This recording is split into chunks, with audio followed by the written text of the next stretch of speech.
Welcome to Thursdays at 3 p.m. Eastern Standard Time. My name is Jessie Ott, the host of this podcast, which is all about beverage innovation.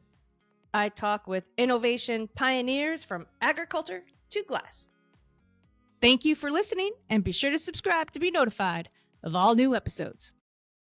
Hello, everybody, and welcome to Thursday. I'm Jessie Ott, and I have Isabelle Lesschaeve, wine sensory consultant and educator. Hello, Isabelle. Welcome. Hello, Jessie. Thank you for having me. Delighted to be here. Yeah, I guess we met on LinkedIn, a couple of years ago. I was very intrigued with what you were doing. And I had, like many of us, lost our palate during COVID. And, I ate like a mango and it tasted like popcorn. I mean, I had the weirdest transition back. And our scientist math friend is like, you should build a spreadsheet of all the things and start tasting it and writing it down. And then when we had that conversation, you're like, that's exactly it. Do you want to explain a little bit about why that is? About the way that we perceive aromas or what happened to you during COVID? I guess questions. Isn't it kind of like a sensory neuron thing where you have to relearn texture and taste and flavors? Yeah, so what happened to many COVID patients is that, they lost completely their sense of smell. Their olfactory receptors that are at the top of your nose were basically burnt, and there was no connection between the molecules that were reaching your nose and your brain that basically, tell you, well, that's a mango. And then, it started to heal and the neural network started to reconnect. But what happened, it's for some people, it didn't reconnect the right way. So when you were smelling mango, yes, and I think it's called parosmia. You smell something that is a mango, but you detect popcorn. Or people were smelling coffee and it smelled like something awful. So the way that people smell smoke from time to time. I know that's something too. I don't know why I do. It's so irritating. It's like, no one's smoking around here. Why does it smell like smoke? Well, because, those circuits are not, completely rebuilt. So the best way to rebuild those connections, I was told by neuroscientists and smell disorder specialists, is to train your nose and smell a mango and telling yourself, this is a mango, I imagine a mango. And every day you do that on two to three aromas, 2 to 3 orders. And then once, it's reconnected, you go to the next level. That's how they were able to help people, affected by this parosmia thing to regain their sense of smell and, That's have, pretty cool. some consonants between what they were seeing and what they were eating. Yeah, wild. It's wild stuff. I remember when I first noticed it happened, I wasn't really eating much more than like just your protein powder, and I got really hungry for pizza. And so my wife made me because we had a bunch of basil, she made homemade pesto, and the whole thing just tasted like garlic. That is one thing I didn't lose. It's like it was really in my face. In your face, funny. Yeah. Well, our sense of smell is an amazing sense that, unfortunately, people discovered it existed when they lost it. And I think it's a campaign that all of us sensory scientists really want to, to claim and to advocate for, because a sense of smell is not only important for enjoyment of food and wine, but also and beverages, but it's also important for general health. When you have an infection, you lose it. But also scientists from the Monell Research Center in Philadelphia have also demonstrated and have a lot of evidence that when you start having a decline in your sense of smell, in your sensitivity to detect certain odors, then it's an alert to probably neurological disease. It's kind of the early symptoms that should tell you I have to consult and maybe making sure that everything is all right. But because we don't spend a lot of time being aware of what we smell and taste, we lose these, early alert signals. And pay attention to your sense of smell. It's very important just for your enjoyment, but your general health.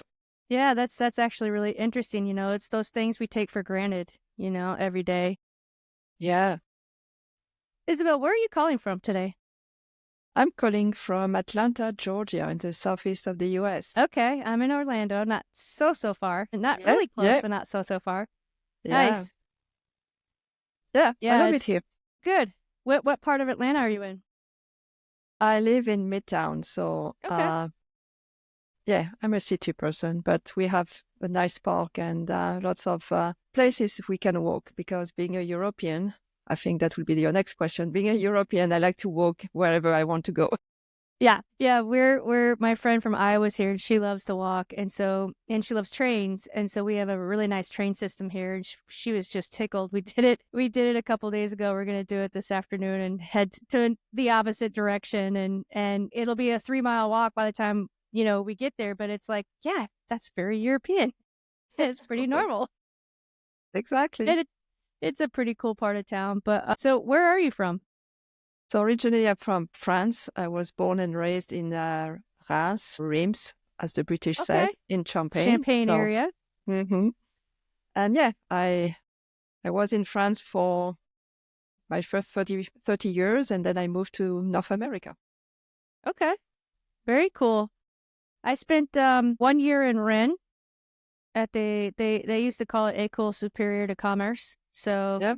they said it was the number 2 student city after Toulouse, and we had a blast. They had discounts for us I mean, it was such a great experience.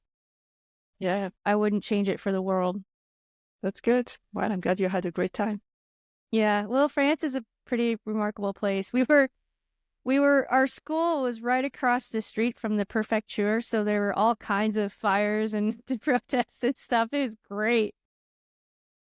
I Well, loved it. striking is a second sport, second national sport in France. And unfortunately, I mean, we like to fight for our rights. That's right. You got to stand up for yourself. Fight Mhm. for that. Yeah. Fight for those rights. For sure, for sure. Well, what brought you to the US? Yeah, so I mean, in terms of my background, I studied agriculture, studied food science back in France, and then after I defended my PhD in sensory science, I had an offer I couldn't really refuse. It was to move across the pond and start the sensory department at what was at the time E&J Gallo Winery. So it was really to, Wow. So you jumped right in to wine then. yeah. How did they Interestingly, connect that? How did you get connected with that? through a network, we always say that our network is our net worth. And that was really through colleagues who were in California and heard about the job opening and the fact that they were starting this new program. And they knew that, I had a good experience in France in the research institute I was working on, but I was looking for something different.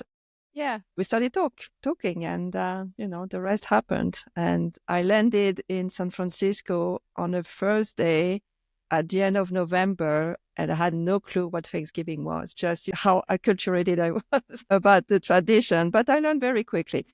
Yeah. Well, that's a good one. So what did you do for Gallo? So I studied their sensory research program. So like many sensory scientists, we are embedded in the research and development department. And we collaborate with chemists, microbiologists, winemakers to really understand, whatever treatment they do, whatever experiments they do, we assess the end product and basically respond to two main questions, are the treatments they make in the vineyards or in the cellar produce wines that taste different? And if so, how different they are, on which characteristics? It's just the flavor, the texture, the structure, the mouthfeel, the taste.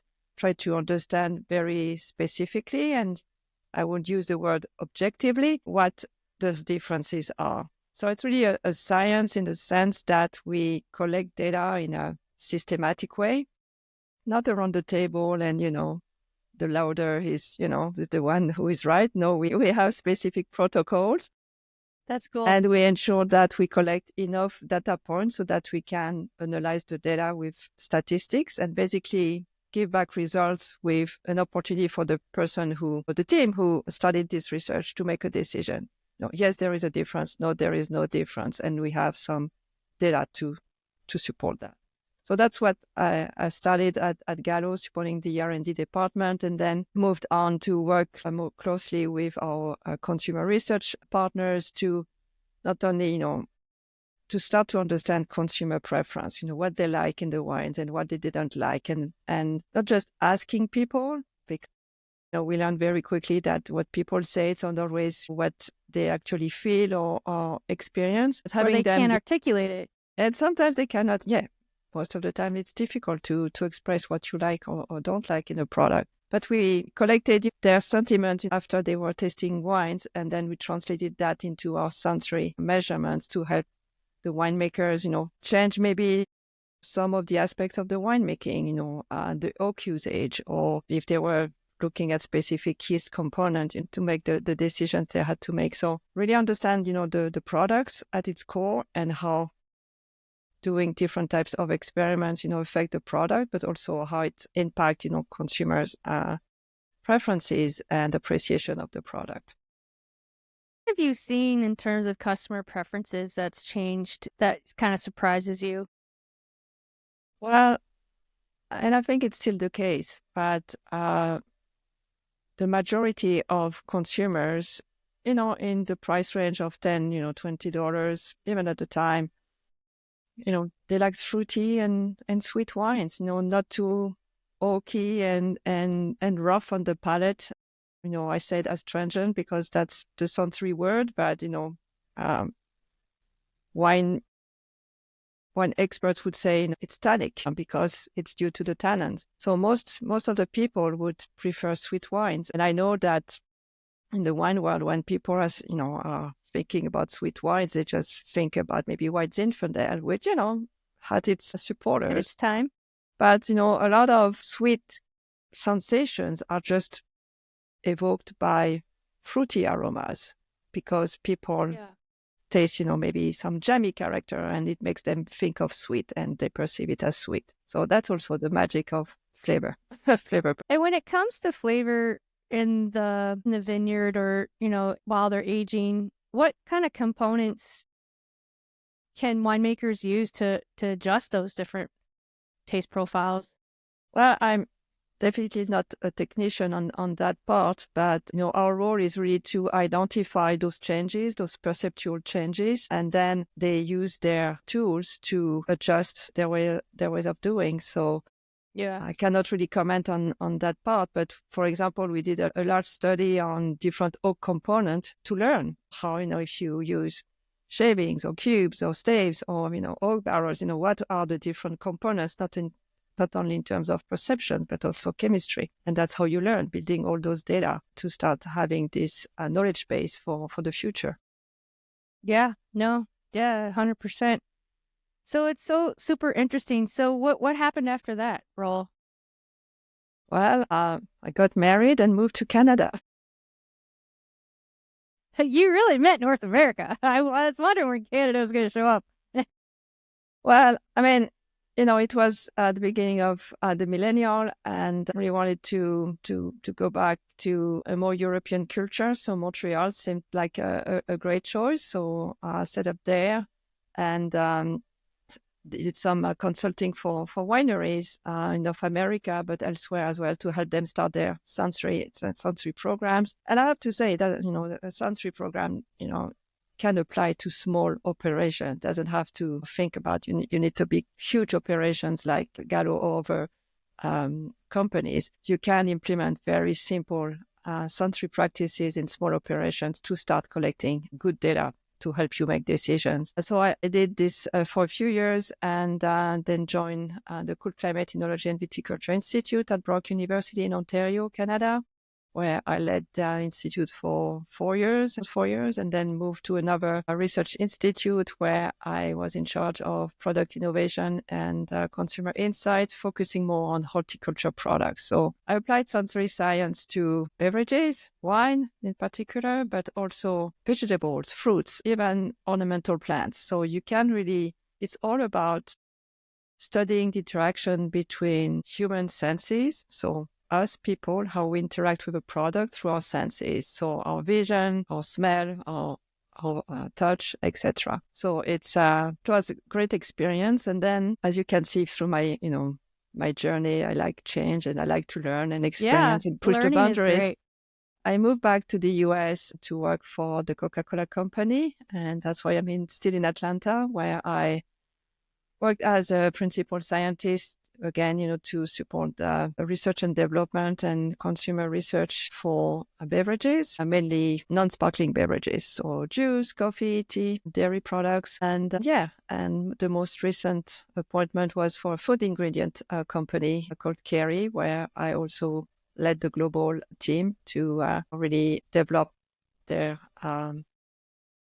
methodologies and support their customers in creating, tasty and nutritious foods. But my heart is in wine. So the most recent move is to go back to the wine industry to support the wine industry, both the producers and the trade, to really leverage the power of sensory science, those methodologies to help better understand the products, but also how people react to the products and those consumers that seem to be a bit different from 20 years ago, and how do Huh? we talk to them, and how can we really help deliver the experience that they are looking for.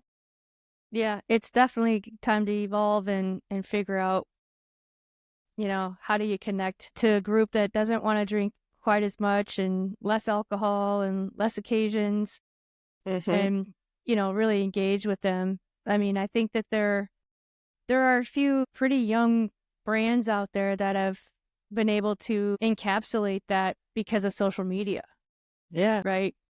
And a good brand. And it doesn't suck. I'm not saying that's the formula, but if it's good enough, people aren't wanting that $45 cab necessarily. They just want wine that's good to drink with your friends. yeah, and that's really what it is about, is the product fit to the context of consumption. Yeah. There is a place for the $45 cab in their life, but for every day, that we have been young, all of us. So, I think it's important to understand that at this young age, you want to experiment, and, you have a different lifestyle. So you experiment, you want to see what fits with your lifestyle. And, maybe tradition, the wines, the way we approach it or the way we sell it doesn't fit, their lifestyle. So how can we better understand what's needed? And, I'm not a marketer, but it might just be a way of communicating differently or presenting the product differently. I don't think people like to be lectured, about wine and how it was made, unless you have a desire to learn about it. So how can we make the wine approachable when people visit tasting rooms and or ask, for sommelier for recommendation? Start listening to your consumers. I think that's what is very important. Decode and understand and observe what the consumers really want and are telling you. And challenge is to interpret that in terms of products without, again, appear to be arrogant or, Old school. old school. Okay. Yeah. So, can you explain what a journey is with a winery that you would work with and like how that program works?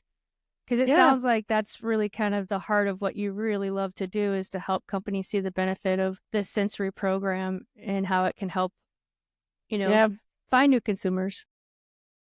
Well, thank you for asking that. What I recommend is first is letting me observe, in the tasting room, or almost being, a guest in your tasting room to go through the experience that, you really want your visitors to have. And then I can see opportunities to maybe change the way you present the product or talk about the product.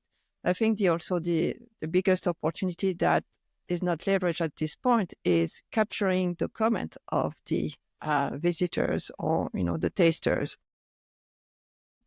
I know I heard people say, well, it's so personal, we cannot really use that. But, the information is in the pattern of all this data that you are collecting.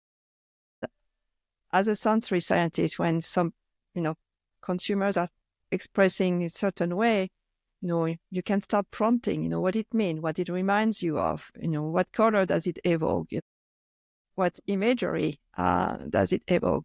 And then you help the staff behind the bar, understand what the consumers are meaning. But more importantly, we need to capture this information in a simple way. It doesn't have to be fancy. Every so often to look at how each wine has been described by those visitors and what it means, and how it does translate into the sales as well. So you start seeing, what really drives the taste preference of those visitors and how they react to the pitch that you are, doing behind the bar. I think when we were talking earlier on about the younger generation, they might just want to have a great experience. And marketers would say that, that experience needs to be memorable and to develop some loyalty in the brand. They may not buy 2 cases on the day off, but they will remember that experience later on. And maybe when they will have the discretionary money to buy wine, they will be remember of that experience. So that's how I approach that. Be in the shoes of your consumers and start assessing what I think could be improved, and if everything is right, how can you capture this data? But also, how are you tasting as a group in the winery? You capture as well those tasting data in a robust and non-biased way, meaning that as soon as we know what we are tasting or what we are tasting for, our brain is creating the framework, the checklist of what should be happening. Whereas my approach is let your senses tell you what is happening. Just trust your senses. And to trust your senses, you have to educate your senses to be really focused and mindful and about what is happening, what they perceive. Like we were talking earlier on about smelling mangoes every day. How do you develop this wine flavor language within your company so that you all have the same wine language, so you understand each other and you can communicate that, your brand signature, your brand flavor signature to the visitors, to your customers, and have this building this connection through the. That's really cool. How long does it take you to kind of develop that program? Well, I think it's a matter of, these many years of experience, but, an audit can take, half a day. And after that, to develop the program, it's about understanding the circumstances of the winery and the tasting room and see, how can we maybe embed some simple training, simple steps in the onboarding of the new staff. Yeah, great idea. We are going to hire, for the summer in the Northern Hemisphere. So maybe it's an opportunity to train the staff in being just very honest and authentic about, what they perceive, gain a bit of knowledge on how to describe what they experience and link that to the product characteristics so that they can speak very authentic. We'll replace that word. About the wine to the consumers and the customers, rather than learning the technical sheet by heart and just repeating, what is on there, rather than genuinely say, oh, this is what I perceive. Maybe you will call it differently, but that's how the winemaker wanted to express the wines. I find this and find that. What about you? And then really have these conversations rather than a top-down delivery of the technical sheet. I'm gonna. You spurred 2 books that I can't remember off the top of my head that I want to talk about because I find it fascinating that you were talking about using, we're talking about the sensory, right? But then memorizing exactly, the right way to express what that winemaker wants to be told about the wine and how it translates into sales and how you're observing and getting in with the consumers. And so there's 2 books that I read that remind me of this. Mm-hmm. Okay. So have you ever heard of Building a Story Brand by Donald Miller? Absolutely. Love it. Who's the hero of the story? Yes, the hero of the story. But he's like, give a $5 bill to everyone who can remember your tagline. That's how important it is, right? Because you're building a brand. You're building a story brand by this story, by this winemaker of the expression of this wine. Yeah. And the second one is Demand Side Sales 101 by Bob Moesta. And hold on, I'll fix this.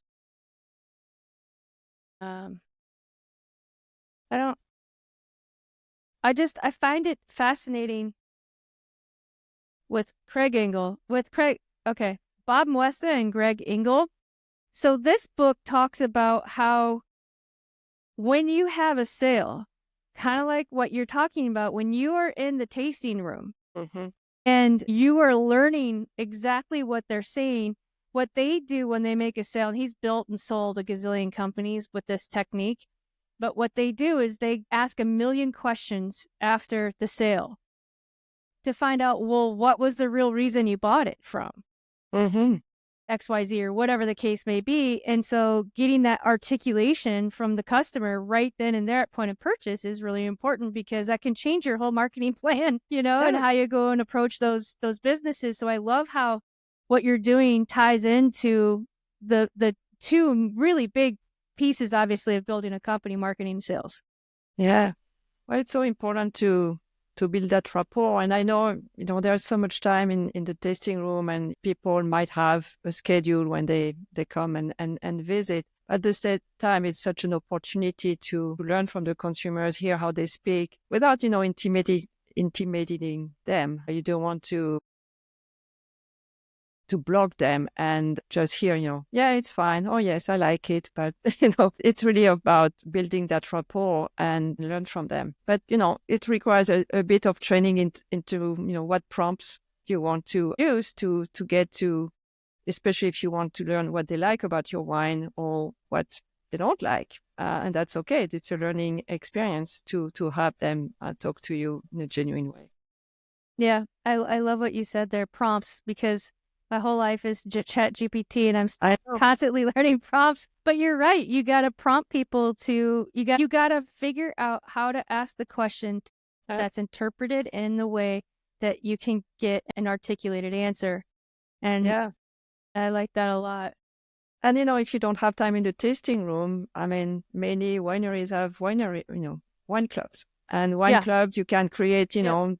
you have already a dedicated audience, a committed audience that Yeah. if you do events or online tasting, that's a, great focus group type of situation where Yes. you can, have these conversations and, they taste your wine. You can have even more insights about those people who committed to be part of your club. What do they like? What do they experience? Is it just the product, or is it something else that you do that is so special Right. that you want to make sure you keep doing? So these are great opportunities for the wineries who are willing to do something a bit different and experiment with that. Yeah. And also, what I like about the target of being in the tasting room is that those people chose to be there, Mm-hmm. right? So Yeah. you have already an engaged audience, and they hopefully they will give you some great insights into, well, why are you here? Yeah. You could start as basic as that, and really Yeah. dig in and get some great insights. Yeah. Yeah. Well, we hope for the best, but there are tools. That's the good news. There are tools if people want to experiment, and especially on the subject that, we say it's so subjective, the personal taste and preferences. Yes, it is, but we look at, patterns, and we can also help understand what people are looking for and, link that to all your ecosystem of data management. I mean, I was at the DTC, the Direct to Consumer a symposium, and at the Unified Symposium recently. It's all about, using the data, looking at your data to make decisions. And what I realize is that one component that we don't have is what the consumers are telling you. Right. Of course, sales are a great proxy of, what, consumers think, but they are not telling you what works, what doesn't work. So I think there is an opportunity to add this dimension into your data dashboard, understand your visitors' experience, understand your wine club members' experience, and any opportunities you have to pour the wines and get one-on-one feedback is an opportunity to learn. Yeah, well, 100%. So if I was a winery and I wanted to hire you to for your services, how does that work? Yeah, well, the first thing is, let's have a chat. I want to understand, what prompted you What my to. objectives would be. I'm a scientist. I always think, what's your objective? What's your goal? And And there are different routes to get to what you want to achieve, depending on, the size of the winery, the resources that you have, etc., the type of support I can provide. So let's start by a chat, let's book 20, 30 minutes and go from there. And after that, I would recommend, what I can do. Let's focus on one particular, the most urgent aspect, or that would, or the low hanging fruit. That might be, the easiest thing, and go from there. So it can be, training to the staff. It could be, an audit in the tasting room, or virtually, if you have a wine club event online, it can be online and be part of that. Yeah. And then, it could become a program, ongoing program to help, fix a few things here and there. But that's always start by a conversation. Okay, great. And so in terms of the product or that you have, or that you'll be a consultant with them and help them get through that whole process. If they want to build a sensory program, they can, or you can kind of manage it then as a consultancy over time. Well, I can help definitely build the main components. After that, running the program is a different aspect, but we have a large network of sensory scientists and agencies that can help out, or finding students Very in a cool. different Okay. universities who can come and do an internship, or try to start. You can start small and build on. I love that idea. What a great experience for someone. Yeah. So I'm here as a guide, as a support, thinking outside the box, and I'm not here to sell a all-in-one solution. I'm here to see what can we do with what you have, and go from there. Because sometimes it's just being aware of, what you're doing and how it impacts the consumer's experience. And sometimes you don't realize, all the things that we throw at people, how we can block them or make them think about something particular. Basically bias their judgment. It's all about psychology, interaction, human interaction. So I think sometimes we are so focused about products and sell that maybe we lose the dimension of human connection. Yeah, 100%. But I think that's also what makes our industry great, is because, we still do have that human connection. We're not selling toothpaste or, brushes or some boring stuff. We're selling an experience. We're selling a lifestyle in some cases, and that's what makes it fun. But I agree, when you get shareholders and you get this and you get that and you get so focused on, sales, you forgot why you did it in the first place, right? Like, why are we doing this? And so, that's great. I love that. Is there anything else about what you're doing now that you want to share with the audience before we move on to you? Well, I'm also working with consumers, with wine enthusiasts who want to develop their palate. What I'm doing is a bit of what we evoked earlier on, is, help them train their nose to be more discerning. So by adopting very simple practices at home, working with aroma standards and very simple, tests. It's like, playing the piano. You have to train your nose to identify those aromas and those states, and to be able to be, more precise when you want to write tasting notes. So I work with wine enthusiasts, people willing to pass a certification usually. But again, this can be done, with winery staff at the level that they wish to have just a basic understanding of the sensory components of the wines and how in your portfolio the wines differ. Again, rather than taking the tasting sheet, how do you experience the differences between those wines so that you can talk to your customers or your consumers with confidence? Nice. Okay.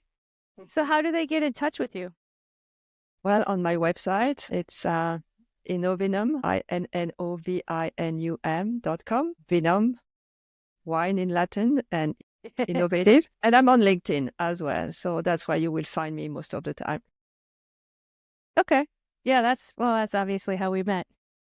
Yeah, and kept in touch. I'm so excited for you. I'm very, very happy that you're back in the wine side doing your passion. Yeah. That's always a great feeling. I think to your point, you moved around and experienced a lot of different industries and different flavor profiles. Obviously, food, beverage, sodas are completely different than wine. So that's pretty exciting, and I'm happy for you that you landed right where you're supposed to be. Thank you. Appreciate. Yeah, I understand the passion for wine. Trust me. Mhm. Trust me. I love wine too. Yeah. So, do you have any mentors that you want to talk about that helped you along your journey? Yes, of course. When I studied it back in France, and there were two people who were instrumental in my career, Sylvie Sanchou and Pascal Schlich, who are renowned sensory scientists and statisticians who really helped me basically acquire my technical skills. Nice. And then, moving on to the North America side, I think I was welcomed so warmly by Anne Noble, the creator of the Wine Aroma Wheel and UC Davis professor, that she's been my friend and my mentor ever since. So I also have the Wine Aroma Wheel if you, if you don't Well, have that it. is so cool. So I purchased her business in 2019, but to me, she's the one who also introduced me to other people in the North America wine industry. And that's how I also being able to survive my cultural shock when I moved from France directly to California at the end of the 90s. Yeah, it's definitely different. Well, San Fran was pretty hip and cool, I think, in the Yeah. 90s. Yeah, Yeah, it it's a was little pretty different cool. now. What But yeah, about resources or, websites? yeah, Any kind I of think resources that you recommend? for people who want to discover a bit more about sensory science and how it can help you with your work, if you are part of an organization which has an R&D department, I'm pretty sure there is a sensory scientist hidden somewhere, because they tend to be hidden because they are working so hard to make sure that the product stays good and whatever you develop, it's going to be successful on the market. So, talk to your R&D colleagues, and there must be a sensory scientist somewhere.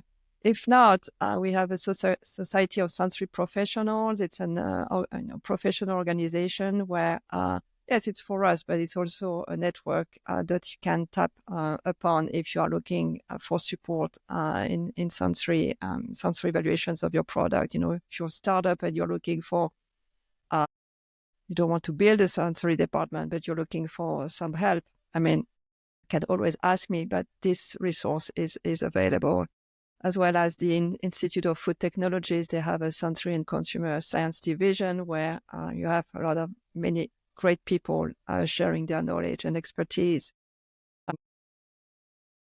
In terms of podcasts and websites, as far as sensory is related, there are not that many. I mean, I don't think there are any. That's why I'm thinking of starting one. But That's what I did. yeah, so yes, you will be my inspiration. Yeah, no, it's so fun. I mean, it's a huge passion project for me. It's a lot of work if you want to do both the audio and the video. Apparently, YouTube is the #1 medium now for podcasts, but audio is also very good. But yeah, if you have any interest, I encourage it because it's giving me access to my industry that I wouldn't have before because I had been in the military for so long that I lost touch out here. Yeah, And I've been able to, like your network you're talking about and meeting people, like amazing people that are doing amazing things. They're so inspirational that yeah, I feel lucky that I get to talk to them. And I'm sure you could have some pretty interesting guests on talking about the sensory of how they, both food and wine, yeah, on how they absolutely. work behind the scenes. I have my list of possible guests already. Yeah, it starts small. Yeah, Don't do what I did and try to do it every week unless you have the time. yeah, we'll see. I might pick your brain at some point. Sure, no problem. From your perspective, is there any pain points that you see, um, that maybe what your services can, we kind of talked a little bit about them, but is there Yeah. anything in particular that you see where your services can kind of help with some of those industry pain points? Well, I think it's really about becoming more consumer centric. I know maybe it's kind of a cliche to say that, but uh, it's really understanding the people, but also within your company, become a bit more sensory savvy. And when I mean sensory savvy, in the wine industry, rely a lot on our experts. We are tasting wine. in different places. And there are lots of things that bias those judgments. And I think it's time that we put a bit, that expertise on the side, because it's not longer about making sure the wine is not faulty. I think the winemakers are pretty well trained for that.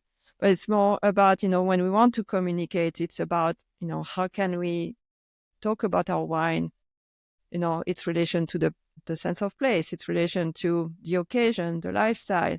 How can we link those sensory characteristics, those tastes, those mouthfeel, those flavors to these different opportunities, different contexts, and then, make the communication and work with your favorite marketers to create that communication. Because as scientists, we are not marketers, but we provide the data to both the technical side and the marketing side so that they can, leverage this information. And I really see the sensory science as the bridge between the technical component, the producing component, and the marketing component, because we study the product, but the interaction between the people and the product.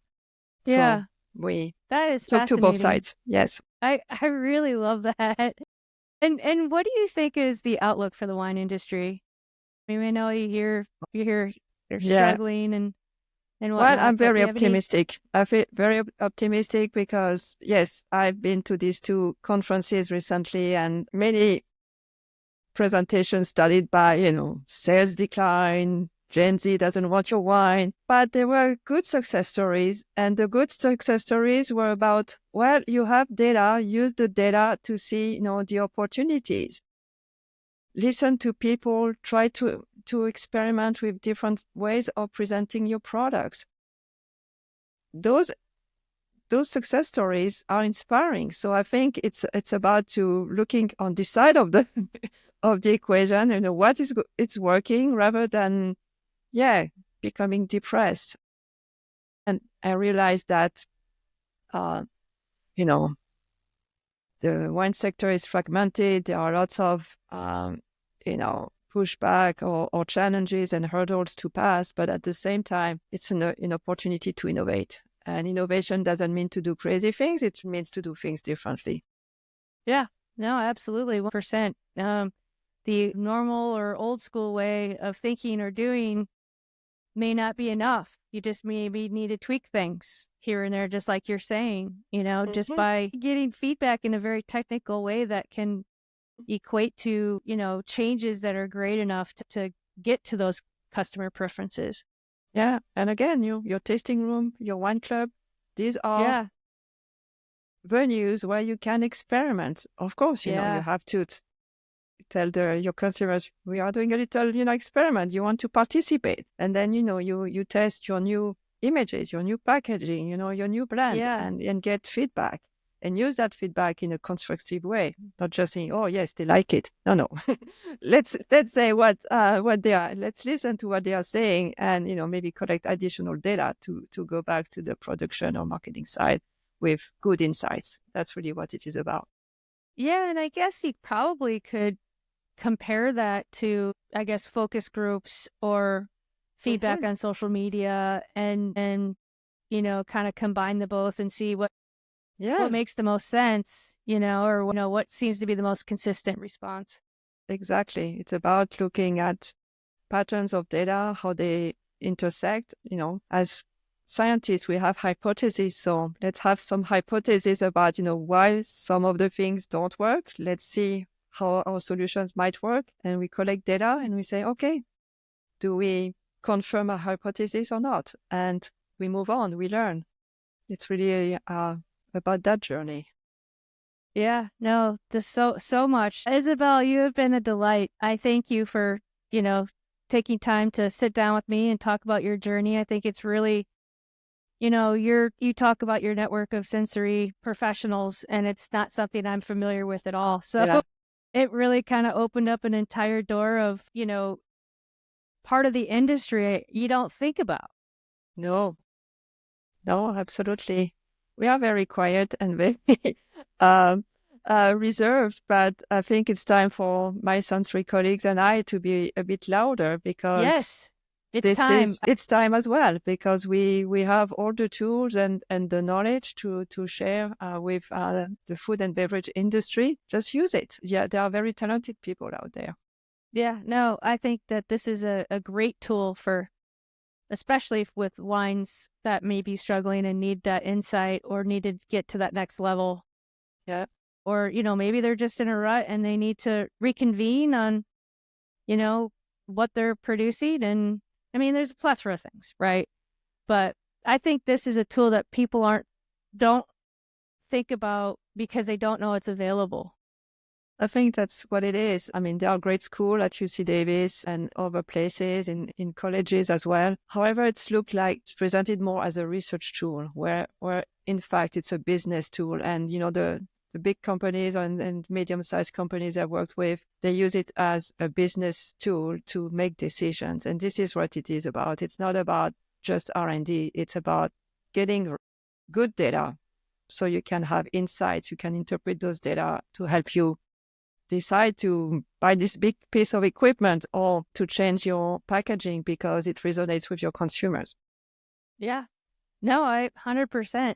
So if there's anything I can do to help you spread the word, let me know. Obviously, we're doing podcasts, but like if there's Yeah. someone that I can introduce you to, someone at a winery that would be beneficial, I think that'd be great. Yeah, I mean, feel free to connect with me Yeah. on the website, have a chat. We can have a coffee chat on LinkedIn, whatever. Yeah. I think I need to, I want everybody to succeed, and it's it's a critical time, but there are Yeah. few things that you can do very quickly. I'm sure that there are lots of low-hanging fruits just to start, have a better grasp of Yeah. your sensory communication. Yeah. No, okay. Absolutely. All right. I have one more question. Okay. Isabelle, what do you do outside of work? What are your passions? Well, my passions are wine and sensory, so obviously I live them full time. But I love to travel, so now that I'm dedicated full time to my passions, I hope I will have a bit more time to travel. But just visiting wine countries just a treat, so I really want to do that more. And of course, I love food. Yeah. Yeah, we're alike in that. Yeah. I love food and beverage. I think Yeah. that's, one of the probably trait of people in our profession. You need to have a passion for food and wine or food and beverage to be really a good advocate for them. Yeah. Yeah, no, for sure. Well, again, Isabelle, thank you so much for stopping by and telling us your story and sharing us your services and how it can. I think what you offer is something really unique and very attainable. Right? Mhm. It seems like it's fairly turnkey. It's not. I was like, is this a 6 month or a year process? And I didn't get that was that long. I mean, it can From be what you're long, but I describing. think we have to work with people resources. Yeah. After that, it might be just like guidelines and you implement by yourself. Or Yeah. if you need me, call me and we can fix something. So Yeah. I'm really flexible and open. I know this industry very well, from the small guys to the big ones. Yeah. Well, you've worked for a couple of big ones, so you do know for sure. Yeah, absolutely. Well, I will let you get back to your day, but I am going to wave goodbye, Thank and you. we'll be in touch soon. Thank you, Jessie. Bye now. Okay. Bye. Produced by Fedora J Productions.